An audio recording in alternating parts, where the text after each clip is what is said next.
Merci mingi Mama Rosalie pour na kopesa ngai maloba.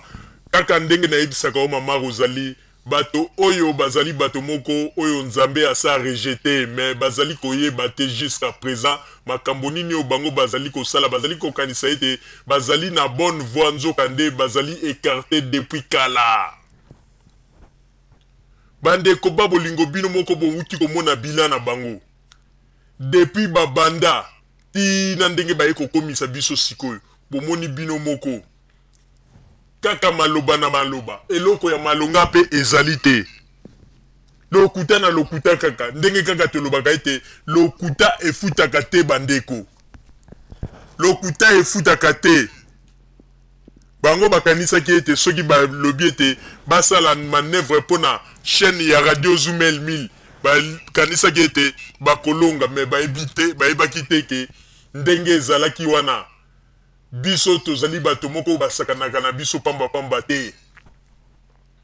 bango bakanisaki soki ntango mosusu basali manœuvre po ete baimage nyonso na page ya YouTube ezala efface bango bayebaki te ke baarchive na biso ezali nyonso tu ekozonga na banzi bato mosusu basi baremarke deja ndenge nini tobandi kozongisa yango na page pe tozali ko rassurer bino ba auditeur na biso bobanga eloko moko te ba technicien na biso déjà bazali ko monter ko préparer page na biso ekozala spécial au lieu tozala gasko to pasaka on na nzela ya YouTube to pasaka on na nzela ta mususu ya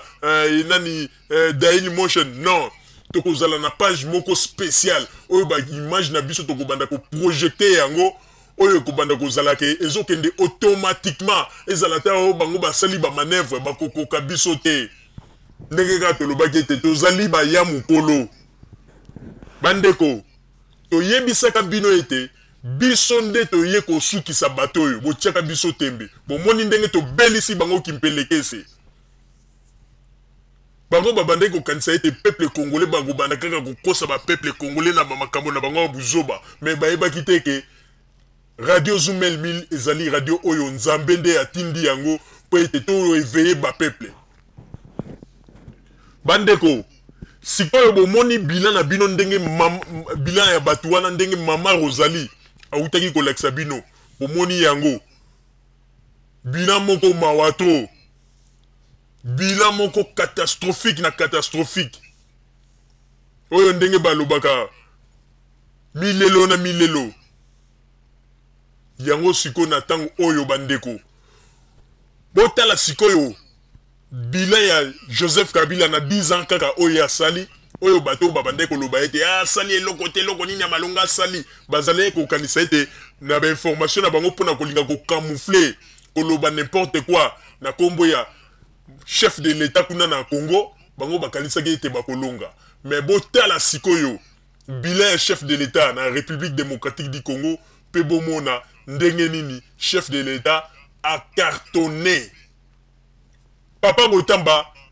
tshela biso ba image po ete ba image nde yango nde ifo eloba po ete télévision ezali radio te ba image eloba et bongo sima tozongela masolo na biso s'il vous plaît papa Botamba ba image etambola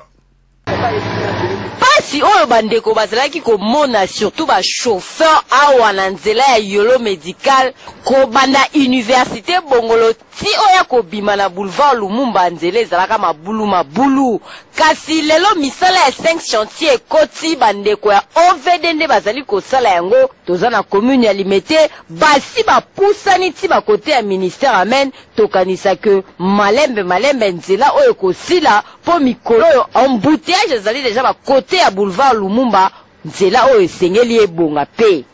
to préparer chaussée nani ya couche de base nani ya couche de fondation so tisi couche ya fondation na base mbala sima tozonga po totia goudron to bandi lelo toza ko dekese kolongola fondation ya kala to ko zongisa fondation na couche de base to ko recharger kaka lelo to ko compacter lelo après to fungoli nzela semaine prochaine nde to ko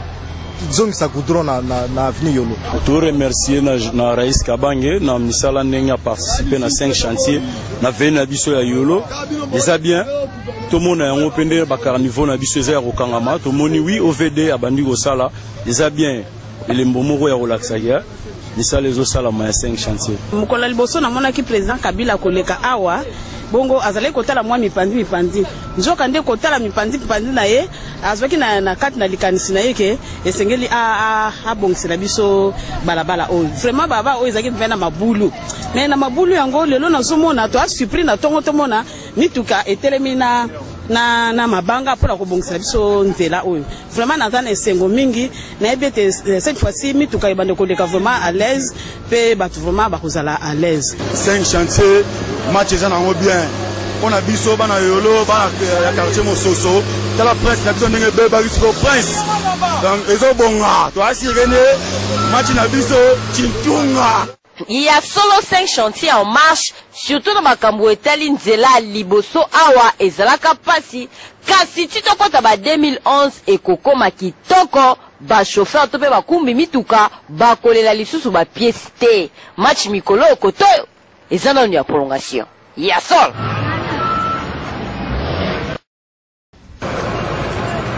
Qui a dit que commune ya Lemba ekoki kozongela kombo na yango ya quartier la tente commune ya batu ya mayele ebele na bakisa soyo bandeko babolingo to la kisaka bino ndenge banzela ya commune ya Lemba ekomaki kobeba malembe mape ya lezema sans que moto asokipe na yango kasi lokola mokonzi ya mboka Joseph Kabila Kabange fils de la paix a décidé peut déterminer kokotisa la République démocratique du Congo na modernisation avec impact d'idéologie botala ndenge bibundeli ya 5 chantiers et continue à Lemba avec décision ferme que les boulou ata mokote et kotikala na balembo yo botala ndenge bazobuka bakanivo po te basa la curage nango kitoko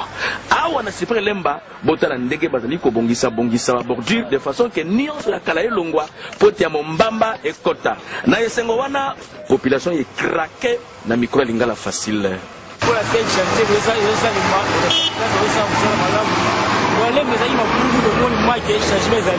ne ba musinzelo esalinga sengo ponde to vandaka endesa biso pasa tumo makamyele ke dinda ko cha po endesa benki yo malikanisa yo sanzela o esepelisinga mutasa iso mina nzambe apa mula ya bakile ko ezangi basa yetu sabatu mingi babo msomoso babo msipe zela lembe kufa basa ko mapasi awa pe misala yango ya 5 chantiers république bandi boye na Lemba boye ba ke population izota ila pezo zimele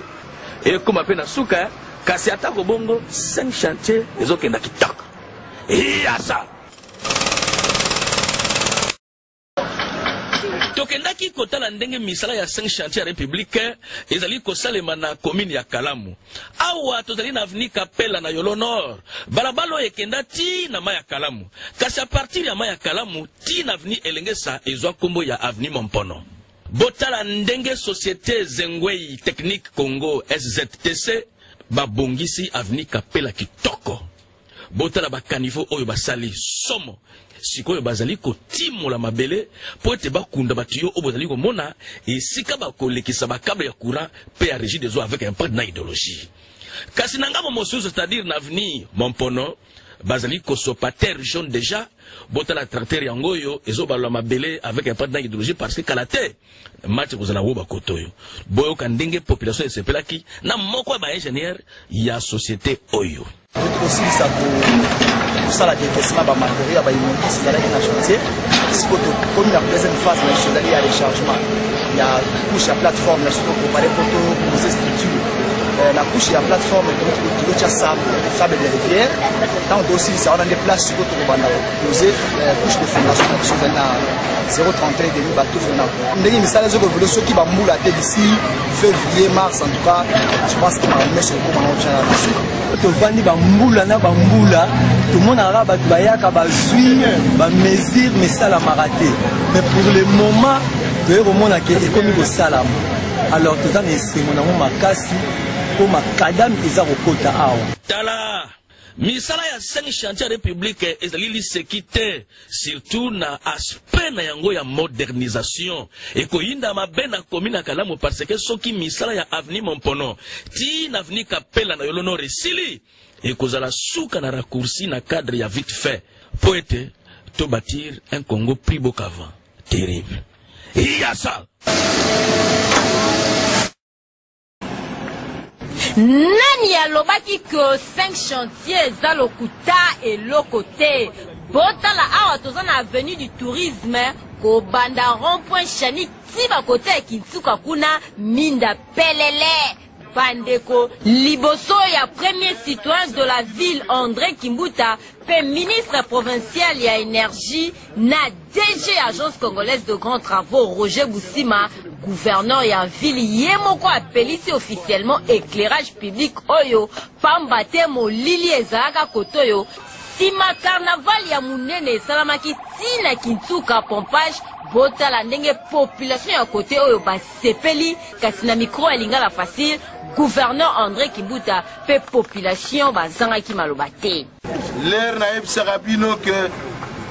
Kabila za grand prêtre botiaka tembe lelo bo vivre ango totiaki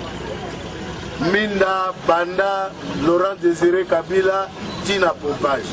bozako lela na ntango ya mbula oyo po ya pompage po eselami nzela esalami minda yango epeli lelo bolingi suni sepeli biso na bana terrain sepe pa mokonzi ya moko nde apelisi biso mwina nofete mpe na bonani na kitoko mesepe siko nde tosepeli mpona bamilibi wana nde balongwaka bakimaka mpona kobotolaka bato bashenete bambongo eza pareil. Tala oyo nyonso ezali misala ya 5 chantier avenue du tourisme oyo mikolo yo molili ezali lisusu te mwinde eza kopela kitoko agence congolaise de grands travaux baza kolemba te baza toujours kokontinue kosala mosala oyo esengelami mpona bango match koto oyo ezobetama ya terrible. Na cadre ya échange ya baconnaissance mokolo ya lelo DG agence congolaise de grands travaux Roger Boussima ayambaki délégation ya bandeko ya Serbie oyo bayaki mpona kotala misala nyonso oyo bandeko ya signé hydro elongo na agence congolaise de grands travaux bazali kosala na mboka na biso awa bazali na hôpital du cinquantenaire esika wapi bijou ezali kotongama awa pote ba congolais bakendaka lisusu mikili ya poto te awa na hôpital du cinquantenaire nyonso kozala. Délégation serbe et Kumbamaki et Paya grand mécène congolais Valentin Moulongoy oyo babengaka ya santé na kotambola na bango Roger Boussima alakisi bango bisika nyonso oyo misala ezali kosalama awa na kati hôpital du cinquantenaire sima ya kolakisa bango maquette et puis bandeko ya Serbie basepeli makasi na kobima na bango ingénieur moko ya agence congolaise de grands travaux alobaki pele ya santé Moulongoy azangaki maloba te. L'agence congolaise de grands travaux ezali kaka te mpona bapartenaire chinois toza ouvert na bapartenaire nyonso tosalaka na bachinois tozosala na bato bauti asie bauti europe sikoyo awa totoyamba bapartenaire bauti na serbie baya kotala misala tozosala bamoko ya koyeba ndenge misala tokosala ensemble toza kokanisa tosala eloko mosusu mpona kokende liboso puisque tozolandela vision na politique ya mokonzi ya mboka excellent Joseph Kabila Kabange oyo alingi lelo kodevelope mboka na biso puisque tozali na retard monene. C'est pour cela tokomi kokanisa tosala nini mpona koyede mokonzi ya mboka puisque mokonzi ya mboka kosala makambo nyonso ye moko te efale siko biso moko bana Congo tolinga mboka na biso mpo toyede mokonzi ya mboka na biso. C'est pour cela komoni nga na basepe okosala te ngani nde naza représentant ya baserbe awa na Congo na baentreprise na bango nyonso puisque ngani nde moto na memaki bango awa na Congo. Niveau oyo agence congolaise de grands travaux elongo na ba chinois ya sino hydro bazali kokumbela masolo ya 5 chantier na République démocratique du Congo ba congolais belé ba ko continuer ko kamwa po bimangu na misilité terrible.